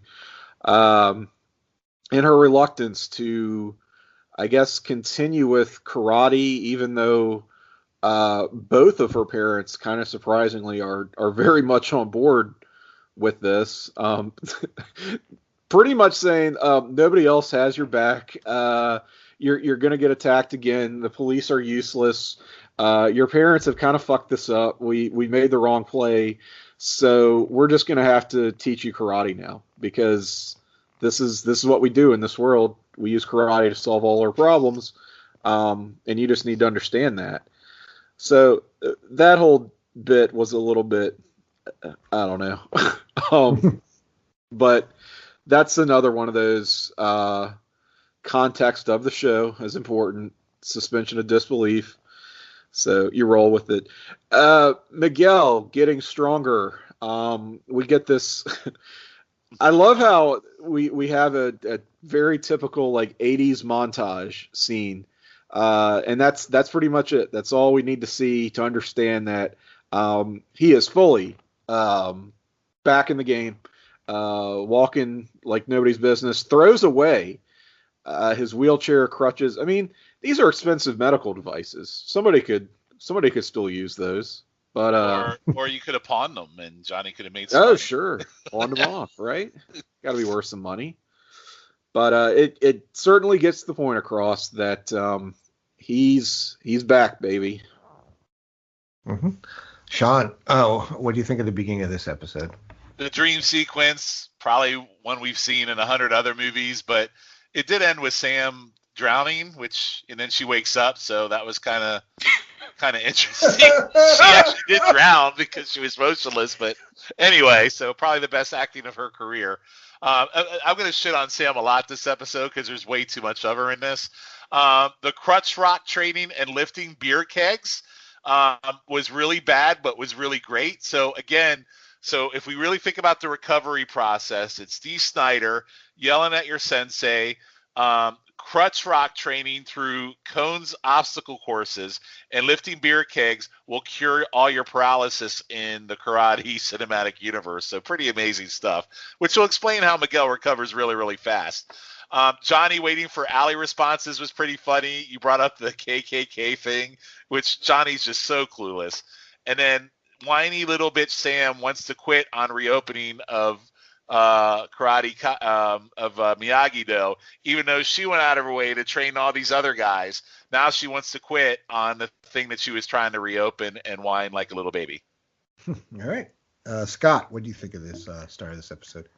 I'm not going to lie. I got sucked in and I was like, oh, Tori's here to finish the job, because we can see her finding out where Miyagi-Do is. And it's like, I'm going to finish this bitch off once and for all. Until she started drowning her. I was like, damn, we're getting pretty heavy for this show that, it doesn't take this serious. And she wakes up from her nightmare. I did like with Miguel was using the beer, and you see Johnny refilling his beer keg, and Johnny refills it and gets beer all in Miguel's face. That part did make me laugh. And it's nice to see Johnny get back to normal, quote unquote normal. I actually thought this would be done in 3 to 4 episodes. So them extending this to 7 is some really good restraint on the writer. So I will give them that. And, Johnny just had another great line. How long does it take to get Facebook messages to Colorado? That's a couple of days, right? And just Miguel's look on his face where he's like, it's instantaneous is great. And then Johnny trying to come up with names. He's not a name guy. when he's trying to call him the KKK. So, and Johnny's convinced that that Johnny will be able to recruit and get like the old members of Cobra Kai to come back and join. So that's going to be a weird thing. Will we have like just 2 teams line up, or will we get like Raw versus SmackDown versus NXT, which I feel that's the way we're going with this. And Sam not wanting to reopen Miyagi-Do, I'm okay with. But like Tim said, her parents made it a whole lot worse and painted that target exponentially bigger on her back, where it's like, we're going to have to get the little fat ass brother of yours to start doing some karate too, so he doesn't get his ass whooped. The whole family has to be karate trained. In reality, they just want her to do karate to help with her stress eating issue. God. All right, continuing on, Miguel returns to school and finds some of the students have prepared a welcome back banner and applaud him. Hawk comes over to him and they share a greeting. Hawk tells him that Cobra Kai has been crushing it recently. Before Miguel can talk to him about it, the bell rings. Miguel goes to his locker. He finds Dimitri nearby, his arm in a brace. Dimitri welcomes Miguel back and explains that he has a broken arm. Yasmin is there and complains about the cast smell. Once she leaves, Miguel asks how Dimitri broke it, and Dimitri says they have a lot to catch up on. Johnny goes and checks out a new facility for his dojo, complete with a juice bar. He tells the real estate agent that he'll take it, suggesting that they just seal the deal with a handshake rather than run a credit check on him. The agent would rather not, and Johnny is soon checking out a cheaper facility. The manager says it is as cheap as they come, and he knocked off some of the price because of the asbestos. It's still out of Johnny's price range. The owner tells him that any place in LA is going to cost Johnny. When he ends up at a public park, Johnny is thrilled to learn that the place is free.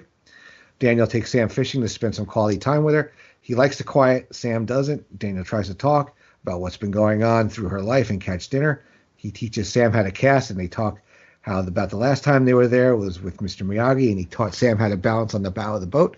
Daniel invites her to try again. Sam figures out that he invited her there to trick her into doing karate. Sam doesn't believe him when he denies it, and Daniel asks for an explanation. Sam finally says that she froze while her friends were hurt and wonders if she'll ever be able to defend herself again. She asks Daniel to take her home. In the high school's cafeteria, Dimitri struggles with his tray and accidentally bumps into Kyler. Kyler takes the tray and throws it in the garbage. Meanwhile, Hawk refuses to let Mitch sit with the Cobra Kai students since Creed's kicked him off the team. Miguel comes in and asks Hawk how he could have broken Dimitri's arm. Hawk tells him that he should be thanking him for getting revenge on the Miyagi-Dos and that they're the ones who started the fight. Miguel says that isn't what Johnny taught them. Hawk says that Johnny isn't his sensei anymore. He insists that Johnny betrayed them, and Miguel says that Kreese has gotten in Hawk's head. He tells Hawk that he can change it if he joins Johnny's new dojo, and the others will come if he goes. Hawk asks Johnny about the new dojo, but is interrupted when Kyler shows the penis he drew on Dimitri's cast. All the students laugh, and Dimitri storms off. Miguel asks Hawk if Kyler and his bullies are his friends now, and walks off himself. So, Shawn, we get Miguel coming back to school and kind of getting caught up on everything that's really happened. Johnny trying to find a new school and kind of failing and basically having to settle on the park. And Daniel trying to trick Sam into training, much like Mr. Miyagi kind of tricked Daniel. So what do you think of this part of this episode? Mute. It's pretty amazing that Miguel is catching up on everything 7 episodes in. It feels like he should have known a lot of what's going on, and he's finally back at school, getting caught up, doesn't like a lot of the stuff he's seen. I do like what's the popular girl's name with Dimitri? What's her name? Yasmin. Yasmin. I like the Yasmin Dimitri dynamic. I think that's kind of cool with the nerd getting the popular girl, or at least working on her. Johnny looking for. They got to be careful with Johnny because they do a lot of this clueless Johnny stuff. Like, why does he think he's gonna get a place with like juicing and juice bars for cheap? Like, there's a point making Johnny clueless, but I also think they got to be careful about making him just plain stupid. And I feel like this kind of makes him stupid, especially when he's outside at the public park talking to someone who just happens to be in the park saying, I can get this for free. That, I don't know. That didn't resonate well with me. It just made Johnny look really stupid, in my opinion. The fishing karate con out in the water and angry, whiny Sam and trying to be the good father with the daughter bonding stuff. I really didn't need over karate panic attacks. I didn't really feel this too much. And then the Hawk and Kai being mean to their former friends, and then the dick on the cast I thought was pretty harsh. But yeah, this episode's not working for me so far, and it's probably a lot, not just the Sam stuff, but I really don't like. I understand making Johnny clueless, but making him look outright stupid, I'm not down with that. Okay. Scott, what do you think of this part? Like Sean brought up a good point. Like Miguel should have been caught up on this, especially in the, it's supposed to be. Does no one have a phone or anything? Yeah, it's supposed to be during this time where everyone communicates via text message. I figured someone would have sent him a thing like, "Hey, there was another fight between Cobra Kai and Miyagi-Do, and Miyagi-Do got their ass whooped this time." But here's one thing that I had forgotten about, because I don't think they've had that many scenes together. I forgot that Miguel and Dimitri were friends. So when Miguel sees him at the locker and he's like, "What happened?" And I forgot that they were friends, because they were friends in season 1 for a couple of episodes, but then in season 2, like, Dimitri is like sort of written off, and it's more of a Hawk and Dimitri thing. So it was nice for them to bring that back, with Miguel asking how Dimitri broke his arm, and that cast goes all the way up his shoulder. It's absurd. Kyler's just a dick. I have a feeling he's probably going to usurp Hawk as the leader of Cobra Kai, just because I want to see him get his ass whooped all up and down the high school or wherever they're going to have their next rumble at, probably the train tracks. But but like, the sand stuff I could have done without. And like, I understand Mr. Miyagi was like important, but like, did like everything important in Sam and Daniel's life happen with Mr. Miyagi? It's like Sam had her first steps, Miyagi was holding her, shit like that. So that that could have been done without. But like, and Hawk's just a piece of shit. Like, he was supposedly friends with Mitch, but like, Mitch got kicked out of Cobra Kai. Can't sit here, bro. And he's just as bad as Kyler. Sorry, I'm ranting. All right. Tim, what's your thoughts on these scenes? I don't find Hawk as bad as Kyler, only because Hawk has depth, which Kyler does not. And that's sort of something this show does, it seems like, where just when you think you've met like the ultimate dick, there's always like a bigger dick. That probably came out wrong, but I'm gonna go ahead and stick with that analogy. So yeah, I totally agree with Scott that they seem to be setting up Kyler as probably that heir to the throne, just the way that he's being written as pretty much utterly irredeemable. And it's weird because he's been on the show since the first season, but hasn't been developed out at all. Perhaps that will change down the line, but clearly they want us to think that he is just the most despicable piece of shit there is. Now, characters they don't want us to think are pieces of shit. Samantha, I guess we get a decent like father-daughter bonding moment sort of with them, and the whole fishing scene, and he's teaching her actual secret karate techniques. I'm not as down on that as the other guys. I do think it's kind of a down moment in the season where it sort of feels like we're pressing pause here, kind of at this past the halfway mark, but it's just sort of a pacing thing where we had a lot of rising action. Now we're sort of at a plateau, it feels like. And we haven't seen a whole lot of Robbie here lately, it feels like. He's sort of, I won't say has gotten lost in the shuffle, but just seems like they do a better job of keeping everyone in the mix, at least to some extent, and we just haven't had a whole lot going on with him as compared to other major characters. And yeah, Miguel being so out of the loop, I would agree. Just smacks as all kinds of wrong. These kids are in like a messenger group and talk all the time and have people leaving and being added on a fairly regular basis as their karate lives change quite rapidly. So yeah, I don't really buy that he would be this out of the loop. Even if it's his first day physically back in school, sure, but he's got to be talking to all these friends and relationships that he has maintained. Totally forgot about him and Dimitri even being friends. Like, I guess they were on opposite sides all of last season, but yeah, they did start out first season as friends. Maybe ended up becoming closer friends throughout the course of Miguel's recovery. Maybe, I don't know. But yeah, it felt a little jarring. I would agree. Mm-hmm. All right, so continue on. Excuse me. Daniel takes Sam back to their car. He tells her that he's always there for her. Sam insists that he can help her, and Daniel asks to walk him through what happened. She describes how she fought up when the fight started, and Daniel asks if it has to do with Tori. Sam says that it does, and she was worried that she would get hurt again. Miguel would fall, and Ravi would run. Daniel says that Cobra Kai is way out of control, and Sam tells him that she's scared and feels alone. Her father assures her that she's not all alone, and what she's feeling is nothing to be ashamed of, and suggests as they stop somewhere on the way home.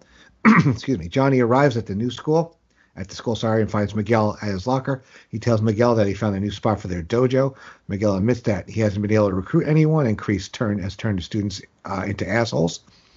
Johnny sees Hawk and his gang and goes over to them and apologizes for screwing up and making it about him. He says that he took the easy way out and gave up. Hawk doesn't believe him and tells him that Johnny bailed on him long before the fight. Johnny got soft and they paid the price. Angry, Johnny tells Hawk that he made them what he is now, not Kreese. He says that Kreese doesn't care about any of them and that they can whine about the past like pussies if they want. Johnny says that their lives will end up in the shitter and they shouldn't forget he warned them. Or they can just sack up and join his dojo. Johnny gives them the location, says that they should be there if they want to train the right way. Daniel and Sam go to the sports arena, and Daniel takes Sam out on the court. He shows her the spot where he beat Johnny, explains that he almost lost to fear in the second championship. Daniel thought he was ready and was paralyzed when his opponent beat him to the mat. However, he overcame his fear with Miyagi's help. He also told Daniel not to lose his fear. Miyagi yelled at Daniel to fight and focus and draw on karate inside himself.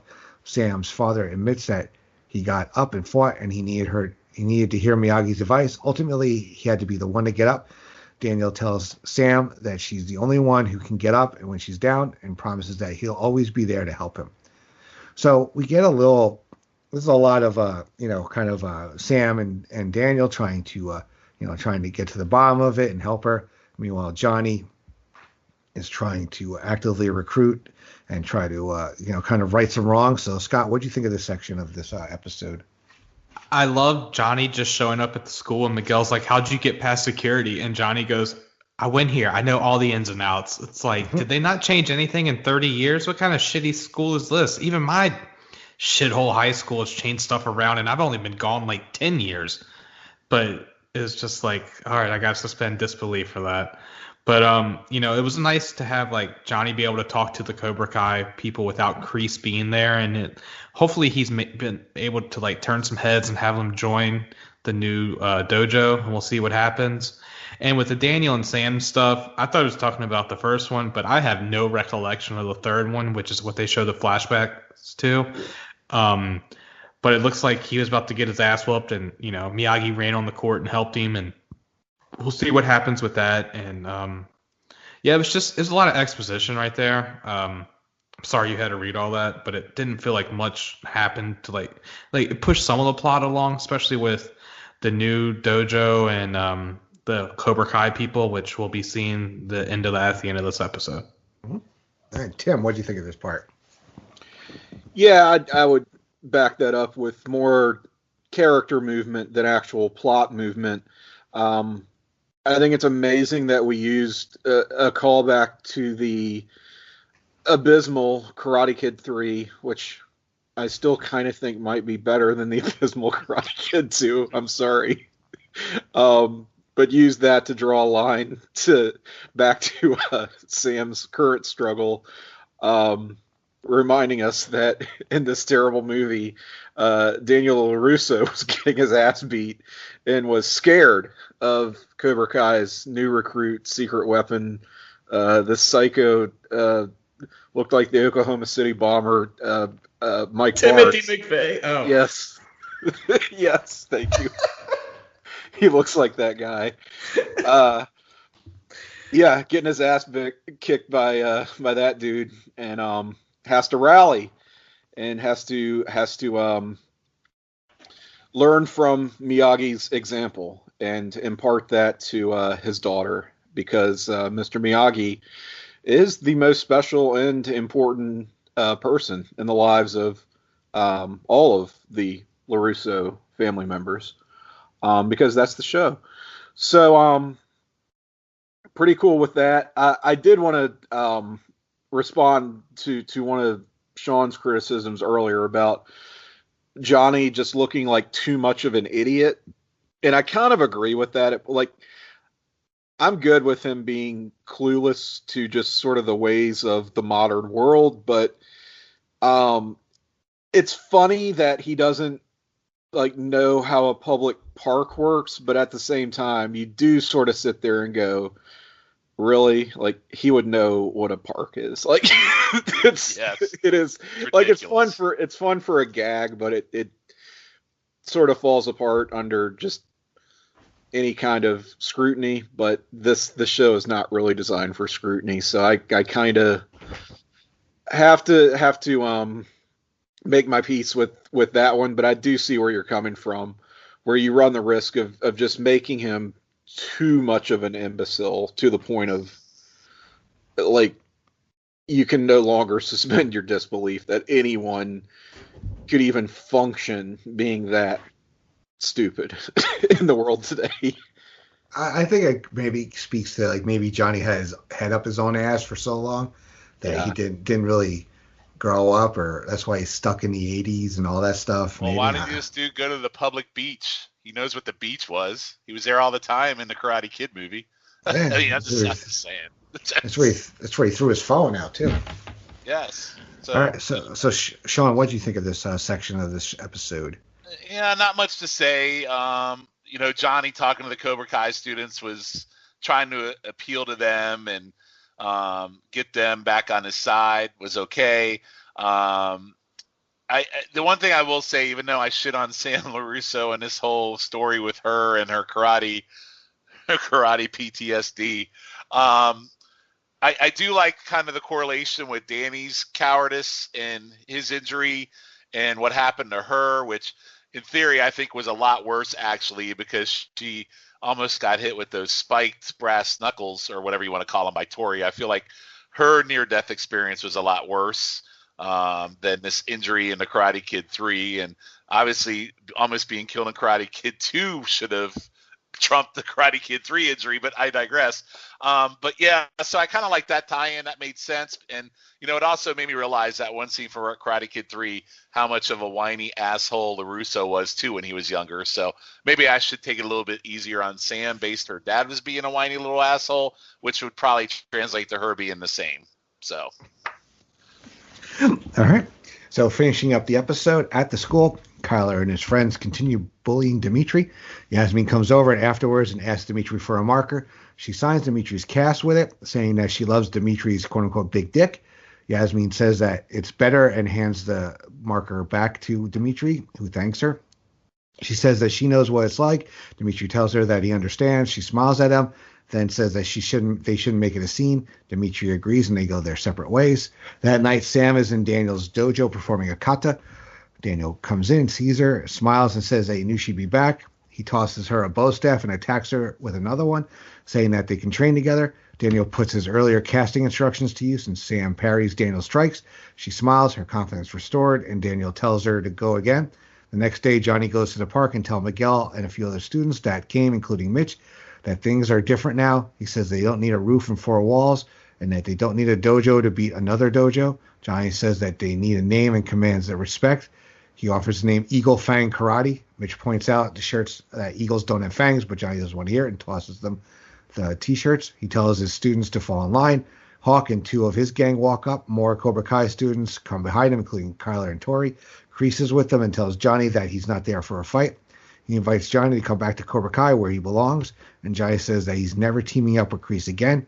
He tells Kreese that the shit he's been feeding them is to blame, and that Kreese insists that he cares about his students. They're strong and wouldn't stop until their opponent is in a coma.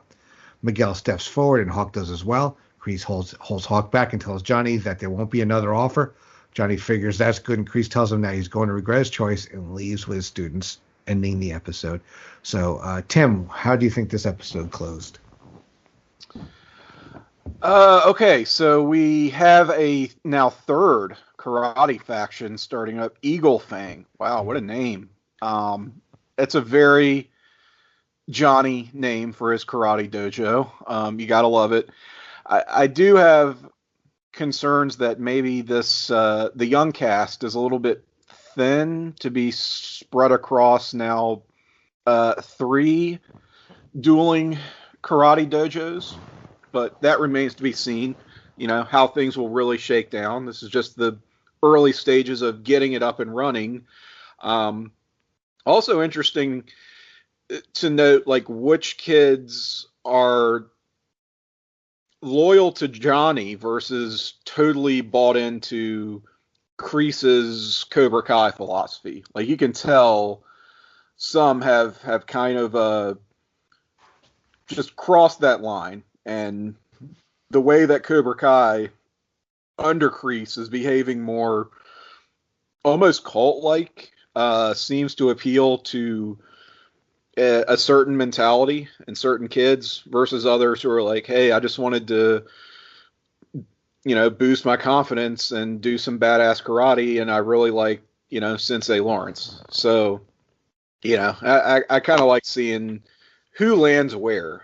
And if the show has taught us anything, that these loyalties are far from permanent. So I guess we may be in a very different place by the end of the season. Shawn, what do you think of the end of this one?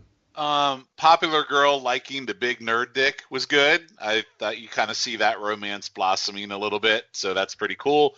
I have nothing to say about the stick training because that was stupid. With Samantha and her stick and fighting, I just again, the Sam stuff is just not clicking for me in this episode. And then I like that they're out in the park and the students show up, and then the Kai shows up. It was a terrible speech Johnny gave. Eagle Fang is a terrible name. Terrible name, but I also get it. Eagles eat snakes and they have to have fangs, I guess, so it's typical Johnny. I also, like you said, you don't need a dojo to be a dojo. And then I thought it was a kind of a cool swerve as the others show up. At first you think that maybe they're going to join them, and then all of a sudden they come with Kreese from around the corner. So I think he also had a really cool line where he makes a comment about you show mercy and you end up in a coma, which really fired up Miguel. So I like that line. So Kreese is just a straight up prick, no doubt about it. I don't care what his backstory is. He's a straight up asshole. And I want to see him get his ass kicked really, really bad because we have yet to see him fight really anybody yet at all. So pretty cool closing to what I would consider maybe a blah kind of episode for me, but I still like the end of the episode. All right. Scott, what do you think of the ending of this one? Yeah, I love the ending. Like Shawn said, like, it was kind of a blah episode, but like the last 5 minutes, it's like, oh, well, I guess I'm gonna have to sit around and watch the next episode to find out what's gonna happen. But I do love that they're like, what can kill a snake? And someone says a mongoose, and Johnny goes, give me a real animal. So he doesn't believe that mongooses are real, which made me laugh. And like, he obviously never saw Ricky Tikki Tavi. Come on. Yeah. And then he threw the Eagle Fang karate shirt to Mitch, and it was kind of small. And he just tells Mitch, yeah, you have to do some more crunches. So that he that also made me laugh. had stress eating issues with that shirt on. Yes. Yasmin and Dimitri have just been flirting on and off all season, and you see it more now. And she admit that she knows what it feels like to have people laugh at her after Aisha gave her the front facing wedgie, so she knows how it feels, and hope that humbled her, as the Iron Sheik would say. We knew Sam was going to get back into fighting, and I believe we're going to see some of that stuff that Chosen used on Daniel last episode. I think Sam's going to use that on Tori to basically shut down her body, and then she'll finish her. we all knew that Hawk and everything one was not going to do, but it was just a nice scene setting the stage of like basically like the lines in the sand and Hawk's on one side, Miguel's on the other. I did think it was pretty interesting with Tori and Kyler walking together because at the end of the day, this is a teenage show. So I wonder if they go down that with like a relationship, like to have Kyler, who used to bully Miguel, now getting with Miguel's ex-girlfriend. So I think that's a little interesting and just something for us to watch out for. But yeah, I can't wait to go over the final 3 episodes in our next podcast. Yep. And with that, that's going to end part 3 of our 4-part series. Yes, guys, we're almost at the end of Cobra Kai season 3. It has been a tremendous season. I can't wait to finish it with you guys. The final 3 episodes. Also, though, we're going to be kind of double dipping for a little bit because when you're hearing this, WandaVision will have started and they're dropping the first 2 episodes on Disney Plus. So we'll be covering that as well. And we're going to be doing that weekly. We're going to be able to, have a little, go back to what we did with Mandalorian, have a little bit shorter because we're trying to kind of compress all these into a few episodes for Cobra Kai since, again, Netflix did drop them all at one time, and we don't expect everybody to listen to this over 10 weeks because everybody's 10 weeks from when Cobra Kai dropped. We're going to be talking about like 3 or 4 other shows by that time. So I want to thank the guys once again. That is Shawn Kidd, Tim Capel, and Scott Shifflett for getting together on Pop Goes to the Couch to talk about Cobra Kai season 3. So like I said, we're 3/4 of the way through. We have one more episode of this show to do. We will talk about episodes 8, 9, and 10. Cobra Kai season 3, finishing out and give our speculations on where they're going to go in season 4. So, thank you for listening, and we'll check you out on the final part of this series. Take care, everybody.